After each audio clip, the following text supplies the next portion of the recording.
সন্তানের প্রতি পিতামাতার যে ভালোবাসা তা পৃথিবীর সব কিছুকে হার মানায়। আর সেই সন্তানকে যদি কেউ মেরে ফেলে এবং কলঙ্কিত করে তাহলে তার প্রতিশোধ যে কতটা ভয়ঙ্কর এবং নৃশংস হতে পারে তাই মুভিটা না দেখলে আপনারা বুঝবেন না। মুভির পরিচালক শুধু নিজেই জানতেন মুভির শেষে কি টুইস্ট রয়েছে।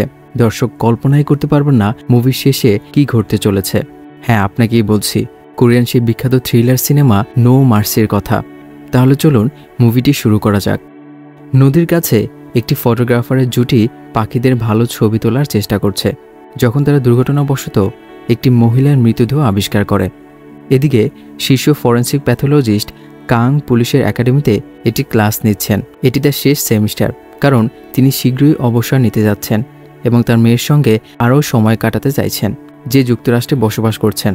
তার আজ এখানে আসার কথা ছিল, কিন্তু তার যাত্রা বিলম্বিত হয়েছে। ক্লাস শেষ হওয়ার পর কংকে পুলিশ ডেকে নিয়ে আসে এবং নদীর কাছে পাওয়া মৃতদেহ দেখতে বলা হয়। সেখানে যাওয়ার পর তিনি অবাক হন যে ডিটেকটিভ মিন, যিনি আগে তার ছাত্রী ছিলেন, সেখানে উপস্থিত আছেন। মিনকে তার সহকর্মীদের দ্বারা প্রায় গুরুত্বহীন কাজের জন্য পাঠানো হয়, কারণ সে নারী হওয়ায় তাকে বেশি সিরিয়াসলি নেওয়া হয় না। তবে এই সময় সে একটি গুরুত্বপূর্ণ পদচিহ্ন খুঁজে পায় যা সে ছবি তুলে রাখে। কাং মৃতদেহটি দেখে এবং বুঝতে পারে যে এটি বিচ্ছিন্ন করা হয়েছে, তবে হত্যাকারী সব অংশ একসাথে রেখে দিয়েছে, শুধুমাত্র একটি মতো হাত বাদে। পরে তারা যে সামান্য তথ্য পেয়েছে তা নিয়ে পুলিশ স্টেশনে আলোচনা করে। মৃতদেহটি হচ্ছে ইউনার, যার বয়স হচ্ছে 29 বছর, যাকে নিখোঁজ হিসেবে রিপোর্ট করা হয়েছিল। কাং থিওরি জানতে চায় এবং মিন মনে করে হত্যাকারী তাদের মৃতদেহটি খুঁজে পেতে এবং শনাক্ত করার জন্য চেয়েছিল। ডিটেকটিভ ইউন তাকে তাচ্ছিল্য করে, মনে করে এটি কেবল একটি পাগলা লোকের কাজ যার ক্ষোভ আছে, কিন্তু কাং তার সাথে একমত হয় এবং তাকে অটোস্পিতে থাকার জন্য বলে। কাং এই ধরনের কাজ করার সময় সবসময় কুল থাকে, কিন্তু মিন বেশি সময় ধরে দেখতে পারে না এবং বাইরে এসে বমি করে। পরে কাং পুলিশকে প্রাথমিক অটোস্পির সারসংক্ষেপ দেয়।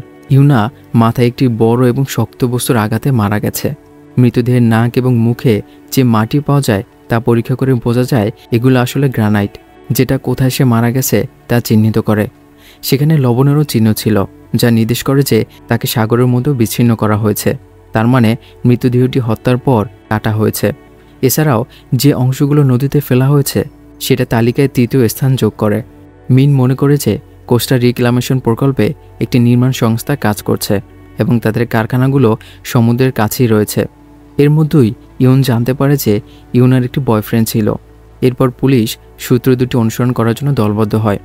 ইউন শহর জুড়ে প্রশ্ন করে যে কেউ তার বয়ফ্রেন্ডকে দেখছে কিনা, এবং একাধিক জুয়ারিকে গ্রেফতার করতে হয় যতক্ষণ না সে বিয়াংডোকে ঘোড়ার দৌড়ের খেলায় দেখতে পায়। তাকে স্টেশনে নিয়ে আসা হয় জিজ্ঞাসাবাদের জন্য, কিন্তু বিয়াংডো শপথ করে যে সে ইউনাকে 1 মাস ধরে দেখেনি এবং অপরাধের রাতে সে জুয়া খেলছিল। এদিকে মিন কয়েকটি কারখানায় ম্যানেজারদের সাক্ষাৎ নেয়, যারা শপথ করে যে তারা 24 আওয়ার এখানে কাজ করে যাতে তাদের লক্ষ্য পূরণ করতে পারে, কারণ বিশেষ করে তারা পরিবেশ কর্মীদের দ্বারা বারবার হেনস্থার সম্মুখীন হচ্ছে। তাই সেখানে কোনো হত্যা ঘটেছে কিনা তা দেখা সম্ভব নয়। তবে শেষ পর্যন্ত শ্রমিকরা মৃতদেহের অনুপস্থিত হাতটি খুঁজে পায়। সন্ধ্যায় মিং কাংয়ের বাড়িতে যান মামলার আলোচনা করতে এবং তাকে একটি দড়ি দিয়ে দরজা খুলতে বলা হয়, কারণ বৈদ্যুতিক তালাটি ভেঙে গেছে। কাংয়ের কুকুরকে আদর করার পর তিনি ক্রাইম ছবিগুলো কাংকে উপস্থাপন করেন। তিনি সিদ্ধান্তে পৌঁছান যে হত্যাকারী তাদের কিছু বলতে যাচ্ছেন এবং 3টি স্থানের মধ্যে একটি কমন বৈশিষ্ট্য থাকা উচিত। মিন রাতে দীর্ঘ সময় ধরে ছবিগুলো তদন্ত করে এবং স্থানগুলো তদন্ত করে। পরের দিন সে একটি প্রতিবেদন নিয়ে আসে, কিন্তু ইউন চেষ্টা করে তা বাতিল করতে, কিন্তু চিফ তাকে একটি সুযোগ দেয়। পরিবেশ সংরক্ষণ গ্রুপ আই লাভ ভেনাস নির্মাণ সংস্থাকে সাগর এবং নদীর জীবন ধ্বংস করা আটকানোর জন্য চেষ্টা করছে। লিডার সুংহো একটি বই লিখেছেন যা স্থানীয় নদীকে বিখ্যাত ভেনাস নদীর সাথে তুলনা করে এবং সরকার কিভাবে নদীর উপকূল ধ্বংস করছে এবং কিভাবে ভেনাস অতীতে বিচ্ছিন্ন হয়েছিল তা তুলনা করে। এই ক্ষতি ইয়নের শৈলের অবস্থার সাথে মেলে এবং 3টি স্থানের সবই একই সংস্থা দ্বারা নির্মিত হয়েছিল। ঘটনার দিন শ্রমিকদের এবং প্রতিবাদকারীদের মধ্যে একটি সংঘর্ষ হয়েছিল, তাই অপারেশন 20 মিনিটের জন্য থেমেছিল, যা হত্যাকারীকে আঘাত করার জন্য যথেষ্ট সময় দেয়।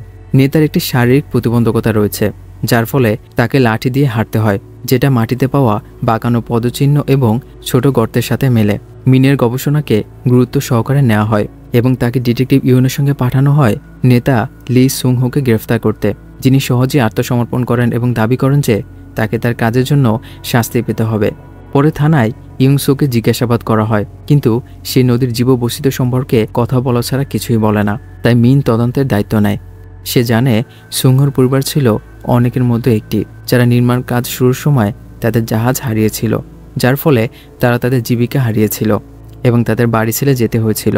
এই ঘটনার কিছুদিন পরে সুংহোর বাবা মিস্টার লি মারা যান এবং তার বোন সুজিন আত্মহত্যা করে। মিন আরও প্রকাশ করে যে সে বাইরে পানি ছিটিয়েছিল যাতে নতুন পদচিহ্ন পাওয়া যায়, যা সুংহোর পদচিহ্নের সাথে মিলে যায়। এই প্রমাণ দেখে সুংহো নিজেকে হত্যাকারী হিসেবে স্বীকার করে। এদিকে কাং বিমানবন্দরে তার মেয়ের জন্য অপেক্ষা করছে, কিন্তু সে কখনো পৌঁছায় না। একজন অপরিচিত ব্যক্তি তার কাছে আসে এবং একটি খাম দেয় যা সুংহো পাঠিয়েছে, এবং ভিতরে সে তার মেয়ে হেউনের বাঁধা অবস্থায় তোলা ছবি দেখে। অপরিচিত ব্যক্তি ইতিমধ্যে চলে গেছে, তাই কাং তাকে কিছু জিজ্ঞাসা করতে পারে না। কিন্তু ঠিক সেই মুহূর্তে মিন তাকে ফোন করে জানায় যে হত্যাকারী সুংহো তিনি একই ব্যক্তি যিনি খামটি পাঠিয়েছেন। কং দ্রুত থানার দিকে ছুটে যায়। আরেকটি ফোন কল করার সময় সে কাস্টমসে তার এক বন্ধুকে ফোন করে। সে নিশ্চিত করেন যে হেউন পরিকল্পনা অনুযায়ী আগের দিন পৌঁছেছিল এবং অপহরণকারীরা দেরি হওয়ার কথা মিথ্যা বলেছিল। থানায় ফিরে ইয়ন সুংহোকে বিস্তারিত জানার জন্য জিজ্ঞাসা করে, কিন্তু সে কিছুই বলে না এবং শুধু সময় দেখার জন্য ঘড়ির দিকে তাকায়, যেন কোনো কিছুর জন্য অপেক্ষা করছে। তারপর কাং এসে সুংহোর সঙ্গে কিছু সময় চায়, যিনি তাকে দেখে কোনো অবাক হন না। তার চুক্তি সহজ, কাংকে 3 দিনের মধ্যে তাকে নির্দোষ প্রমাণ করতে হবে, আর তা না হলে তার মেয়ে মারা যাবে। সে উনকে সাহায্য করার জন্য মরিয়া হয়ে ওঠে। কাং ল্যাবে ছুটে যায় এখন পর্যন্ত কি প্রমাণ পেয়েছে তা দেখার জন্য। বিশ্লেষক তাকে রক্তে ভেজা করার দেখান, যেটার ডিএনএ পরীক্ষা এখনও হয়নি। কাং যাওয়ার সময় একটি স্ক্যালপেল নিয়ে যান এবং বাড়ি ফিরে তার কুকুরের ওপর এটি ব্যবহার করে। সেই সাথে সন্দেহভাজনের সাইকোলজি ভালোভাবে বের করতে বলে, যাতে তদন্তে বিলম্ব করা যায়। পরে কাং অ্যানালিস্টকে ফোন দেন এবং তাকে অফিসে অপেক্ষা করতে বলে। তারা বাইরে থাকাকালীন কাং ল্যাবে গোপনে ঢুকে করাতটি ধুয়ে ফেলে এবং তার কুকুরের রক্ত দিয়ে তা ঢেকে দেয়। মিন ল্যাবে আসে পরীক্ষার ফলাফল নেওয়ার জন্য এবং বিশ্লেষককে অফিসে খুঁজে পায়।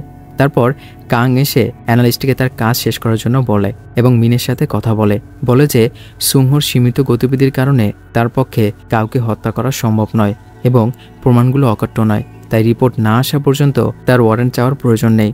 পরবর্তীতে কাং একটি পুলিশ বন্ধুর কাছ থেকে একটি সাহায্য চায় এবং কারাগারে সুংহোকে দেখতে যায়, তার মেয়ে জীবিত আছে কিনা তা প্রমাণ চাইতে। সুংহো কাংয়ের ফোন নিয়ে একটি কল করে।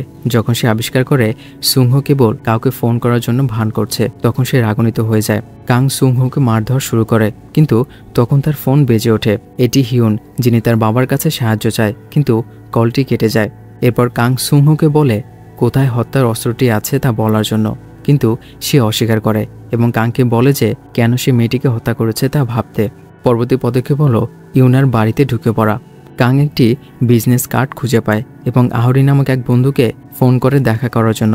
সে সুংহোকে চিনে না এবং ব্যাখ্যা করে যে ইউনার জীবনে কোনো পুরুষ ছিল না বিয়াংডো ছাড়া, যে কেবল তাকে হয়রানি করত, কিন্তু প্রকৃত বয়ফ্রেন্ড ছিলেন না। পরের দিন সকালে অ্যানালিস্ট মিনকে পরীক্ষার ফলাফল দেয় এবং তারা বিস্মিত হয়ে দেখে যে করাতের রক্ত হচ্ছে একটি কুকুরের। পরে থানায় চিফও এই ঘটনায় ক্ষুব্ধ হয়, তাই তিনি দলকে দ্রুত হত্যার অস্ত্র খুঁজে বের করতে নির্দেশ দেন।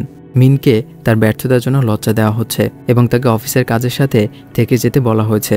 এদিকে কাং বিয়াংডোকে খুঁজে বের করার চেষ্টা করছে। যখন মিন তাকে ময়নাতদন্তের রিপোর্টের জন্য ফোন করে, কিন্তু সে অভিনয় করে বলে যে সে অসুস্থ থাকার কারণে বাড়িতে ছিল। মিনের সঙ্গে কথা বলার সময় কাং রাস্তার পাশে বিয়াংডোকে দেখে তাকে ধরার প্রস্তুতি নেয়, কিন্তু তখন মিন উল্লেখ করেছে পুলিশরা হত্যার অস্ত্র খুঁজছে, তাই কাং প্রথমে সেটা ঠিক করার সিদ্ধান্ত নেয়। পাগলের মতো গাড়ি চালিয়ে কাং সুংহোর বাড়িতে আগে পৌঁছাতে সক্ষম হয় এবং সে পার্কের সঙ্গে তোলা একটি ছবি খুঁজে পায়, যিনি বিমানবন্দরের অচেনা ব্যক্তি ছিলেন। ঠিক সেই মুহূর্তে পুলিশ এসে পৌঁছায়, তাই কাং পালানোর জন্য দৌড় দেয়, কিন্তু ভুল করে তার স্ক্যালপেলটি ফেলে দেয়। পুলিশ স্ক্যালপেলটি তুলে নেয় এবং বাইরে রক্তে ভেজা একটি ক্রোবার খুঁজে পায়, যাকে তারা হত্যার অস্ত্র বলে ধরে নেয়। এদিকে মিন কাংয়ের বাড়িতে তার খোঁজ নিতে যায়। কাং কলের উত্তর দেয় না বলে সে দড়ি টেনে ভেতরে ঢোকে এবং দেখে কুকুরটির গায়ে ব্যান্ডেজ বাঁধা আছে, যা রক্তে ভেজা। মিন কুকুরটিকে পশু চিকিৎসকের কাছে নিয়ে যায়। সে তাকে জানায় ক্ষতটি একটি ধারালো ছুরি দ্বারা করা হয়েছে, সম্ভবত স্ক্যালপেল দ্বারা করা হয়েছে। ক্ষতটির অবস্থান নির্দেশ করে যে এটি উদ্দেশ্যপূর্ণভাবে করা হয়েছে। কাং স্থানীয় থানায় গিয়ে সেই ছবিটি একটি পুলিশ বন্ধুকে পাঠানোর জন্য বলে, কিন্তু সেখানকার একজন পুলিশ পার্ককে চিনে ফেলে এবং তাকে প্রয়োজনীয় তথ্য দেয়। পার্ক একজন অনাথ ছিল যাকে মিস্টার লি দত্তক নিয়েছিলেন।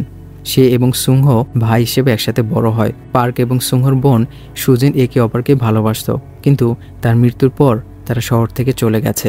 কাং নদীর পাশে লি পরিবারের পরিত্যক্ত বাড়িতে যায় এবং বেশিরভাগ অংশ খালি হলেও একটি তালাবদ্ধ ঘরে ঢুকে সে ভয়ঙ্কর এক আবিষ্কার করে। দেয়ালগুলো ইউনার এবং হেউনের ছবিতে ভরা, যেখানে একটি ছাত্রীর উপর হামলা চালানো সম্পর্কিত পুরনো সংবাদপত্রের কাটিংও রয়েছে, যাকে 3 জন ধনী পরিবারের ছেলে আক্রমণ করছিল, কিন্তু তারা সবাই নির্দোষ ঘোষিত হয়েছিল। ঠিক সেই মুহূর্তে পার্ক বাড়িতে আসে এবং কাংকে দেখে সে পালাতে বাধ্য হয়। কাং তার পিছনে ছুটে যায়, কিন্তু সে গাড়ির সাথে ধাক্কা খায়। ফলে যখন সে পার্কের কাছে পৌঁছায় তখন সে খুবই দুর্বল হয়ে পড়ে মারামারি করার জন্য। পার্ক তাকে আঘাত করে এবং তাকে খেলার নিয়ম মেনে চলতে মনে করিয়ে দেয়। তারপর তাকে অজ্ঞান করে ফেলে। জ্ঞান ফিরে আসার পর কাং থানায় ফিরে যায়। সেই রাতটির কথা স্মরণ করে যখন তার মেয়ে অসুস্থ হয়েছিল এবং রাগে আয়নায় ঘুষি মারে। পরে মিনকে স্ক্যালপেলটি ল্যাবে নিয়ে যেতে বলা হয় এবং সে পশু চিকিৎসকের কথা মনে করে। সে বিশ্লেষককে জিজ্ঞাসা করে ল্যাব কখনো খালি ছিল কিনা এবং সে সেই দিনের রাতটিকে সন্দেহ করে যেদিন কাং তাকে অফিসে আসতে বলেছিল। তারপর মিন অফিসে তল্লাশি চালায়। সেখানে ভাঙা আয়না এবং সুংহ পার্কের ছবিটি খুঁজে পায়। এদিকে কাং সুংহকে দেখতে যায় এবং স্বীকার করে যে অবশেষে সে মনে করতে পেরেছে কে সে। সংবাদপত্রের কাটিংয়ে নির্যাতিত মেয়েটি ছিল সুংহর বোন সুজিন এবং কাংয়ের ময়নাতদন্তের রিপোর্টের সাক্ষ্য অপরাধীদের মুক্ত করতে সাহায্য করেছিল। সে ব্যাখ্যা করে যে তখন সে তার নিজের কাজ করছিল আর এখন পুলিশের হাতে তার হত্যার অস্ত্র আছে, তাই কাং আর সুংহকে সাহায্য করার জন্য কিছুই করতে পারবে না। তবুও সুংহ চুক্তি ভাঙতে অস্বীকার করে এবং কাংকে বলে একটি উপায় খুঁজে বের করতে।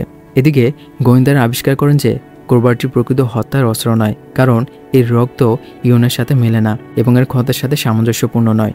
সুংহকে দেখার পর কাং মিনের সঙ্গে ধাক্কা খায়, যে প্রমাণের সঙ্গে কারচুপি করার জন্য তাকে গ্রেফতার করার চেষ্টা করে। কাং ব্যাখ্যা করে যে তার মেয়ে বিপদে আছে, তাই মিনকে আর কোনো তথ্য না দিয়ে চলে যায়। মিন কাং সম্পর্কে গবেষণা করার সিদ্ধান্ত নেয় এবং সুজিনের মামলায় তার জড়িত থাকার বিষয়টি আবিষ্কার করে। শুধু তাই নয়, কাং ময়নাতদন্তের দায়িত্ব ছিল। ইউনা সাক্ষীদের একজন ছিল।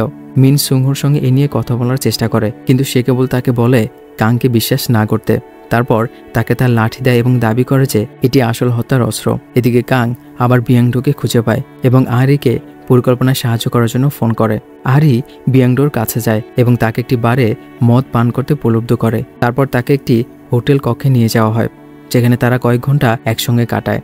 কাং বিয়াংডো ব্যবহৃত গ্লাসটি নিয়ে আসে এবং আহারি তাকে বিয়াংডোর শুক্রাণু দিয়ে যায়। তারপর তার পারিশ্রমিক গ্রহণ করে, যদিও সে এটি করেছে ইয়নের প্রতিশোধ নেয়ার জন্য। হঠাৎ কাংয়ের কাছে মিন আসে, যাকে পার্ক ফোন করে জানিয়েছিল কাং কোথায় আছে। তবে পার্কও এসে হাজির হয় এবং মিনকে অজ্ঞান করে দেয়, যাতে কাং তার পরিকল্পনা শেষ করার জন্য সময় পায়। মিনকে হাসপাতালে নিয়ে যাওয়া হলে কাং ল্যাবে ফিরে যায়, অবশেষে ময়নাতদন্ত রিপোর্ট সম্পন্ন করতে। সে বিয়াংডোর আঙুলের ছাপ এবং শুক্রাণু মৃতদেহের ভিতরে রেখে দেয়, যার ফলে তার চূড়ান্ত রিপোর্ট অনুযায়ী বিয়াংডোকে খুন হিসেবে দেখা যায়। কাজ করার সময় সে সুজিনের মামলার বিচার মনে করে, যেখানে ইউনা সাক্ষ্য দিয়েছিল যে সে সুজিনকে একটি ছেলের সাথে দেখেছিল এবং সে মজা করছিল বলে মনে হচ্ছিল। এই ধরনের সাক্ষ্য মিস্টার লিকে বিচার চলাকালীন কেঁদে উঠতে বাধ্য করছিল, কারণ তার কন্যার নামে কলঙ্কিত করা হচ্ছিল।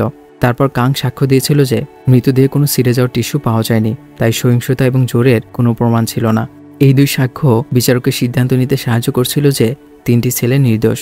যখন গোয়েন্দারা সুংহকে অভিযুক্ত করার চেষ্টা করে, তখন সে কাংয়ের পরিকল্পনা অনুযায়ী কাজ করে এবং একজন আইনজীবী নিয়োগ করে, যে ব্যাখ্যা করে যে তার স্বীকারোক্তি চাপে করা হয়েছিল এবং এখন সে তা প্রত্যাহার করছে। লাঠিটি ক্ষতের আকৃতির সাথে মেলে, তবে এতে রক্তের দাগ নেই এবং পায়ের ছাপগুলো দেখে ব্যাখ্যা করা যায় যে সুংহ ওই এলাকায় থাকে, তাই সেগুলোকে প্রমাণ হিসেবে ব্যবহার করা যাবে না। এরপর ময়নাতদন্তের রিপোর্ট আসে এবং গোয়েন্দাদের কোনো উপায় থাকে না সুংহকে মুক্তি দিতে এবং বিয়াংডোকে গ্রেফতার করতে। যখন সুংহ স্টেশন ছেড়ে যায়, পার্ক তাকে তুলে নেয় এবং কাং তাদের বাড়ি পর্যন্ত অনুসরণ করে। হাসপাতালে মিনের একজন বন্ধু কিছু তথ্য নিয়ে আসে। সুজিনের মামলায় 2টি আলাদা ময়নাতদন্তের রিপোর্ট করা হয়েছিল এবং তার একটি রিপোর্টে টিস্যু ক্ষতির উল্লেখ ছিল, যা বোঝায় যে কাং মিথ্যা সাক্ষ্য দিয়েছিল। ছেলেদের ধনী পিতামাতারা সাক্ষীদের কিনে নিয়েছিল, এমনটা অপ্রত্যাশিত নয়, কারণ পুরো মামলা একটা বিশৃঙ্খল ছিল। ছেলেদের কথা বলতে গেলে তারা সবাই এখন মৃত এবং ইউনাকে তালিকায় যোগ করার পর মিন সন্দেহ করে যে পরবর্তী লক্ষ্য হচ্ছে কাং। সে হাসপাতাল থেকে বেরিয়ে কাংয়ের খোঁজ করতে যায় এবং তার সহকর্মীদের সুংহোর বাড়িতে একটি ইউনিট পাঠাতে বলে। তবে সে ট্রাফিক সিগন্যাল অপেক্ষা করার সময় ছবিটি আবার দেখে। তখন সে নদীর পাশে পরিত্যক্ত বাড়িটির কথা মনে করে এবং সেখানে যাওয়ার সিদ্ধান্ত নেয়। সুংহোর বাড়িতে কাং এসে সুজিনের জন্য ক্ষমা চায় এবং তার মেয়ের অবস্থান জানতে চায়। সুংহো ক্ষমা চাওয়াতে বিশ্বাস করে না এবং তার বোনের নাম কলঙ্কিত করার জন্য তাকে আঘাত করে। ফলে কাং সেদিন আসলে কি ঘটেছিল তা মনে করে। হেউন একটি বিরল রোগে আক্রান্ত ছিল যা তাকে চিকিৎসার জন্য যুক্তরাষ্ট্রে যেতে বাধ্য করছিল। এর অর্থ জোগাড় করতে কাং ছেলেদের পিতামাতার কাছ থেকে ঘুষ গ্রহণ করেছিল তার সাক্ষ্য পরিবর্তন করার জন্য। মিস্টার লি কাংয়ের কাছে দয়া প্রার্থনা করতে এসেছিল, কিন্তু কাং তাকে উপেক্ষা করছিল যখন দূর থেকে তরুণ সুংহো সবকিছু দেখছিল। বর্তমানে ঘটনায় ফিরে এসে কাং সুংহোকে বলে তাকে তার মেয়ের পরিবর্তে হত্যা করতে, কিন্তু সুংহো ব্যাখ্যা করে যে সে ঘৃণার মতো বড় হয়েছে, কারণ শহরের সবাই মনে করত তার বোন দুশ্চরিত্রে ছিল। তাই কাংয়ের পক্ষে দয়া প্রার্থনা করা খুব দেরি হয়ে গেছে। ক্রুদ্ধ হয়ে কাং সুংহোর ওপর ঝাঁপিয়ে পড়ে এবং তাকে মারধর করে যতক্ষণ না সে হেউনের অবস্থান স্বীকার করে। কাং দ্রুত গতিতে গাড়ি চালিয়ে চলে যায়। চলার পথে প্রায় গোয়েন্দা ইউনিটের গাড়ির সাথে ধাক্কা খেতে যাচ্ছিল। মিন নদীর পাশে বাড়িতে পৌঁছে পার্কের মুখোমুখি হয় যে তাকে হত্যার চেষ্টা করে। তাই মিন আত্মরক্ষার জন্য তাকে গুলি করতে বাধ্য হয়। সেই সুংহোর যে ভয়ঙ্কর প্রতিশোধ প্রস্তুত করেছে তা খুঁজে পায়। যখন অধ্যাপক নদীর পাশের বাড়িতে পৌঁছায়, মিন তাকে ভিতরে যেতে নিষেধ করার চেষ্টা করে, কিন্তু সে শোনে না এবং তার মেয়ের জন্য ঘরগুলি খুঁজতে থাকে। হেউনকে গোলাপের পাপড়ির মতো শুয়ে থাকতে দেখা যায়, কিন্তু যখন কাং তাকে তুলতে যায় তখন সে দেখে যে তার শরীর নেই, শুধু তার মাথা এবং হাত পা রয়েছে। তার মানে সে অনেক আগে মারা গেছে। যে বার্তাগুলো কাং শুনেছিল সেগুলো রেকর্ড করা হয়েছিল তার মৃত্যুর আগেই। তার শরীর সেখানে নেই, কারণ এটি ইউনহাইয়ের দেহের পরিবর্তে ব্যবহার করা হয়েছিল। ফলে কাং তার নিজের মেয়ের ময়নাতদন্ত সে নিজেই বিকৃত করেছিল। ক্রুদ্ধ হয়ে কাং মিনের বন্দুক চুরি করে সুংহোকে গুলি করে, বলে যে এটা তার প্রাপ্য ছিল। তবে কাং নিজেকে ক্ষমা করতে পারে না, তাই সে বন্দুকটি আবার ব্যবহার করে, তবে এবার সে নিজের উপরে করে। এর মাধ্যমে মুভিটি এখানে শেষ হয়ে যায়।